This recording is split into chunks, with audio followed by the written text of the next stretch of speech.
Alright, how's it going everybody? It's Matt here again from FilterGrade, and today we're going to be going over 5 quick tips for using the Nikon FE2, especially when you get started.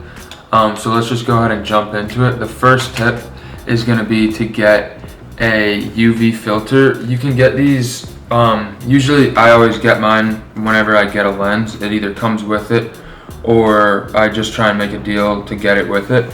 And essentially it just helps with the UV light so that you're not always overexposing your photos and things like that.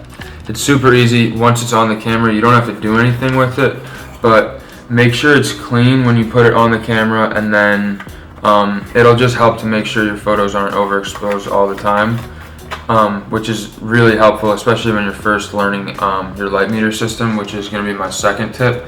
So when you're looking inside the camera, right here, you'll see along the left side there's a light meter system. You can, if you press down halfway on the shutter button right here, you'll see a little lever flicker, and depending on what you're looking at, it's going to be different because it's checking out what light.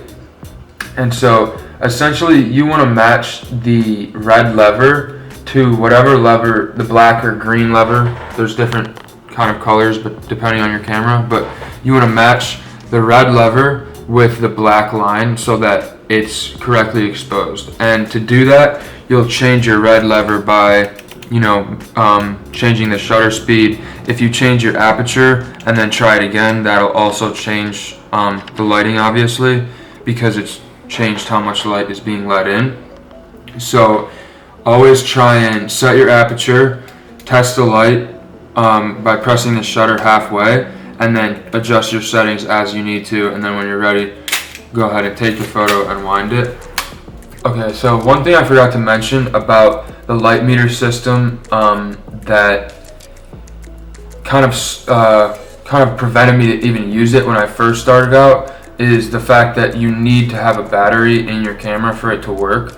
So when I originally started, I would just put the camera on B mode, which is just no battery in my eyes. I don't know the actual term for it, but whatever the lighting is, it'll kind of just read it and do it automatically.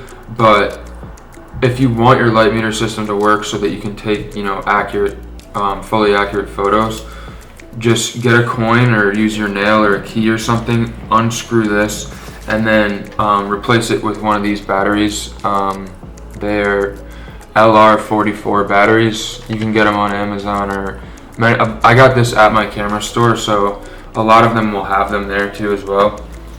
But moving on, the third tip is going to be to use a flash with your Nikon FE2. A lot of times people stick to point and shoots if they want to use a flash with a film camera, but in my opinion, I think if you add a flash onto a camera like a Nikon FE2 or any of the Canon series cameras, you're going to get higher quality results just because of the lenses.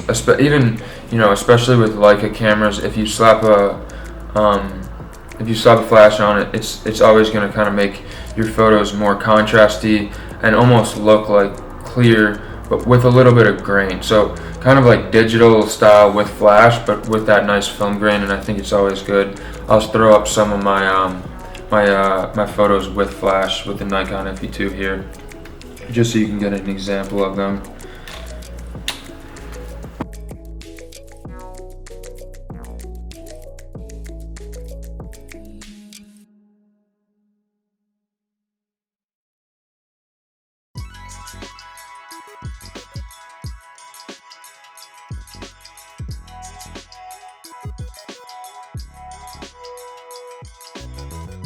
Okay, so the next tip when you're getting started with using the Nikon FE2 is going to be to shoot double exposures.